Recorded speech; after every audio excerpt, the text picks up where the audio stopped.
नमस्कार, जीवन मंत्रा के इस नए एपिसोड में आप सभी लोगों का स्वागत करता हूं। ये एपिसोड है दीपावली विशेष एपिसोड।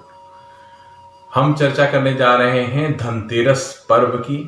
धनतेरस पर्व अपने आप में बड़ा ही ऑस्पिशियस पर्व माना जाता है, सबसे शुभ है, क्योंकि इसमें हमारे शास्त्र कहते हैं आज के दिन जो भी चीज परचेज की जाती है, जो भी चीज खरीदी जाती है, वो 13 गुना बढ़ जाती है। तो इसीलिए हमेशा से धनतेरस एक बहुत बड़ा व्यापारिक महोत्सव भी है एक तरीके का।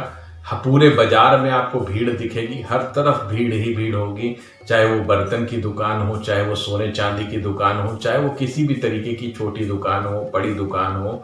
हर जगह कोई लक्ष्मी गणेश खरीद रहा है, कोई लाई लावा खरीद रहा है, कोई कुछ ना कुछ, हर तरफ लोग परचेजिंग करते हैं। ये परचेजिंग दिवस कह सकते हैं आप। इस दिन हर व्यक्ति, हर घर का कोई ना कोई सदस्य अपना झोला लिए निकल जाता है और दिन भर परचेजिंग करता है। धनतेरस को इस तरीके से समझा जा सकता है। वैसे शास्त्रों में इसका बहुत बड़ा विधान है। अगर आप धनतेरस का शुभ फल लेना चाहते हैं तो एक चीज ध्यान रखना है, आपको भी जो आप अपनी सक्षमता अनुसार जितनी भी परचेजिंग कर सकते हैं उसको करें। ओवर बजट कभी ना होने दें। अगर आप सोना खरीद सकते हैं तो सोना खरीदें, चांदी खरीद सकते हैं चांदी खरीदें, अथवा पीतल के, तांबे के अथवा स्टील के भी बर्तन खरीद सकते हैं। किसी भी तरीके की कोई ना कोई चीज परचेजिंग आपको करनी चाहिए। नहीं, आप बहुत बड़ी चीजें कर सकते हैं, चांदी का छोटा सा टुकड़ा ले सकते हैं, चांदी के सिक्के ले सकते हैं, इसको आप लें। आज के दिन जो भी चीज परचेज की जाती है उसका कई गुना ज्यादा फल मिलता है हमें। 13 गुना ज्यादा संपत्ति हमारी बढ़ती है जो भी हम आज परचेज करते हैं। आज के दिन कोई भी कॉन्ट्रैक्ट साइन करना बहुत अच्छा रहता है। आप कोई लैंड लेने जा रहे हैं, आप कोई प्रॉपर्टी लेने जा रहे हैं, तो उसका एक कॉन्ट्रैक्ट साइन करना हो तो आज के दिन पे करा जा सकता है। वाहन लेने के लिए भी आज एक शुभ दिन है, आज के दिन वाहन लिया जाता है। आज धन्वंतरी की जयंती भी होती है। धन्वंतरी जो कि आयुर्वेद के किंग बोल सकते हैं, आयुर्वेद की उत्पत्ति उन्हीं से हुई है, धन्वंतरी जी से। तो आज उनकी भी धन्वंतरी दिवस है, उसका भी पूजन होता है। आज के दिन यम दीपदान भी होता है। यम दीपम के नाम से भी साउथ में ये बहुत प्रचलित त्योहार है, यम दीपम। आज के दिन के लिए एक कथा प्रचलित है। यमराज एक बार यमदूतों के साथ बैठे हुए थे, तो उन्होंने पूछा कि यार तुम लोग जब जाते हो कभी भी किसी का प्राण हरने, तो कभी विचलित तो नहीं होते, कभी तुम लोग को दिक्कत तो नहीं हुई है, कभी दिक्कत आती है, कोई प्राण लेने समय तुम्हें बड़ा दिक्कत हो रही हो, बहुत अच्छा ना लग रहा हो, या इस तरीके की कभी कोई ऐसी घटना हो तो सुनाओ।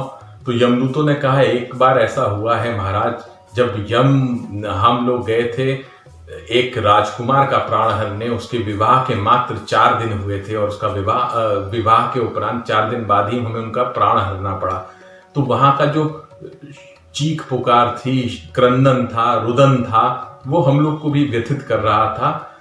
इससे हम लोग विचलित हो गए थे। हम लोग में बड़ा विचलन हो गया था कि उसकी नवविवाहिता जो स्त्री थी वो एकदम दहाड़े मार के रो रही थी। उसके माँ बाप पूरा परिवार खड़ा होके रो रहा था। हम उनके प्राण हर के लेके गए तो हमें बहुत पीड़ा हुई थी। वो एकमात्र दिन ऐसा था जिसमें हमें पीड़ा हुई थी। तो यमराज जी आप ये बताएं कि ऐसा कभी ना होने पाए, जिसे बोलते हैं अकाल मृत्यु, या किसी की कम एज में मृत्यु होती है, ऐसा ना हो, तो उसका कोई उपाय अगर आपके पास हो तो वो जरूर बताएं। तो यमराज बोले कि कार्तिक मास के कृष्ण पक्ष की त्रयोदशी वाले दिन, अर्थात वो धनतेरस का ही दिन होता है, जो लोग मेरे नाम से दीपक जलाएंगे तो उसके घर में अकाल मृत्यु कभी नहीं होगी। ये मैं प्रण करता हूं, ये मैं वादा करता हूं।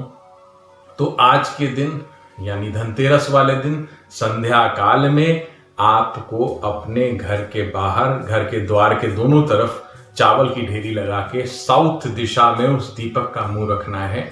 साउथ कोई सी भी दिशा हो सकती है, आपके घर के दिशा में जिधर भी साउथ आता है उधर की तरफ दिया का मुंह रहेगा और चावल की ढेरी आपको लगानी है। चावल का एक ढेर बनाना है, 2 ढेर बनाने हैं, दोनों ढेरों पे एक एक दीपक रख देना है और हाथ जोड़ के यमराज से प्रार्थना करनी है, हे यमराज, हमारे घर में किसी को भी कभी भी अकाल मृत्यु से वो ना पीड़ित हो, ना हमारे परिवार में ऐसा कोई शोक कभी भी जीवन में आए।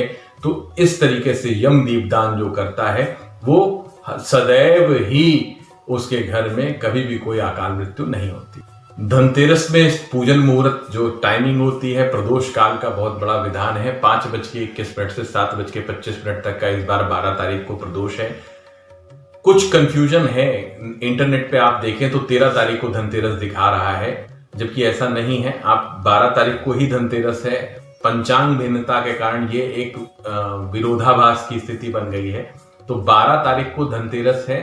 हाँ, 13 की दोपहर तक भी आप परचेजिंग कर सकते हो, धनतेरस का शुभ फल उस दिन भी मिलेगा। लेकिन 13 को ना तो प्रदोष व्रत रहना है, ना ही धनतेरस पूरी तरीके से मनाना है, उस दिन नरक चतुर्दशी बनानी है। 12 को आपका प्रदोष व्रत भी रहेगा। आपका जो भी क्या नाम है धनतेरस है, धनतेरस पर्व का शुभ फल जो मिलेगा वो इसी दिन मिलेगा। जिसके यहाँ लक्ष्मी पूजन का उस दिन का विधान है, अपने प्रथानुसार आप इसको करें। संध्या काल में 5:21 से 7:25 तक का जो मुहूर्त है, इसी दौरान यम दीपदान भी आपको करना है। जब अंधेरा हो जाएगा उसके बाद करना है। 5:21 पे हो सकता है रोशनी रहे थोड़ी, लेकिन आपका 6, 6:15 के बाद आपकी अंधेरा हो जाएगा। उसके बाद ये यम दीपदान करना है। यम दीपदान करना है, उसके साथ परचेजिंग कर सकते हैं। अगर आपको कोई कॉन्ट्रैक्ट साइन करना है तो इसी दौरान जो संध्या काल का समय है, कागज सारे रखें अपने पास, साइन कर सकते हैं शाम को 5:21 से 7:25 के बीच में।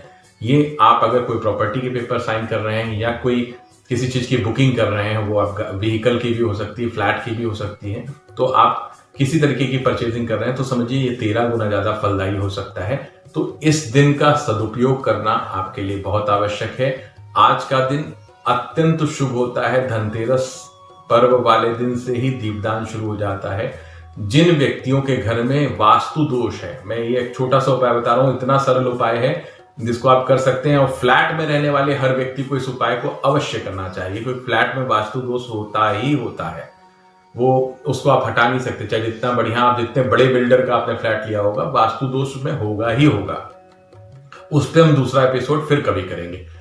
आपको करना क्या है, धनतेरस की संध्या जो मैंने टाइम बताया है प्रदोष काल का, उस दौरान से एक अखंडित दीपक जलाना है अपने घर में, जो कि भाई दूज के दिन जब आपके यहाँ बहने भाई को टीका लगा लें तब तक ये दीपक जलता रहना चाहिए।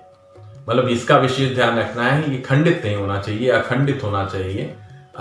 एक अखंडित दीपक आप जलाएंगे, तिल के तेल का आपको जलाना है, उसको आप जला देंगे तो आपका ये पूरा जो जितने भी घर में नेगेटिविटी है ये शांत हो जाएगी। जो वास्तु दोष है उसमें बहुत कमी आएगी।